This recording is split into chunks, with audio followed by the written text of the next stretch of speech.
Debuting in Meta 8, this prehistoric hound type is known for one thing and one thing only the moment it sets foot on the field, and that is ripping and tearing with those serrated saw blades. It is EPI00 Bone Cracker, with a kit of heel trap, double sword, float legs, and the leg ability of straight, which passively buffs the success of all equipped melee parts equipped on his build. Now, as a model that's been around since the early days of Meta S, this particularly interesting Fierce Battle is a very versatile one that any particular melee fighter's nuker, balance, or auxiliary can make very good use of, whether that be him as a pure set or him as mixed parts.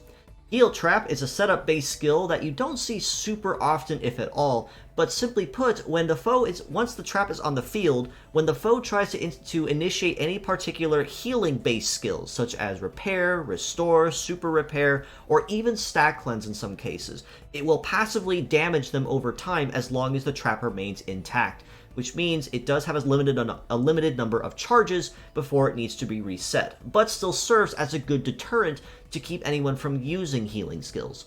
Right and left arm of sword are conventional melee skills that you can never ever go wrong with using for their wonderful balance and viability across the board, no drawbacks or cooldown penalties. It's very well rounded, very consistent damage, very all-round solid part that anyone can use no matter what. Even if he as a 1-star part is particularly expensive to raise, rookies early on that can get a hold of this hound type can definitely make use of him across the board, especially given the fact that he is using float legs, which means he has very balanced coverage across all terrains, of course at A rank, and then of course cyber on S rank. So if you have trouble with terrain, his legs also can mean that he has no trouble having to worry about terrain compatibility at all, and all he has to worry about on the field is just raw damage. As a pure set score, I do have to rate Bone Cracker a very solid 6.5 out of 10. Definitely one of the upper tier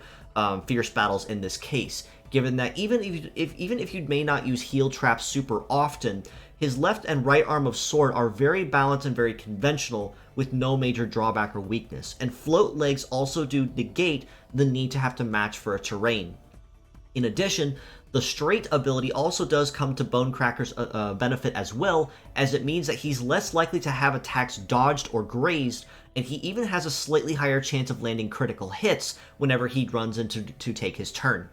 As mixed parts, I do have to rate him just a little bit higher at a 7 out of 10, given that even though his float legs may not be super powerful, moderately mediocre, I'd say middle ground for most float legs, and heel trap, as mentioned, you may not use super often, his arms, neither of them are heavy, which means you can use them anywhere, and as mentioned, basic sword is a conventional skill that you can never ever go wrong with using anywhere. That includes your dedicated melee nuker that needs a balanced melee skill, your all-rounder that may need a melee skill just to kind of round them out, or even an auxiliary melee fighter who focuses more on auxiliary or secondary damage more than raw damage.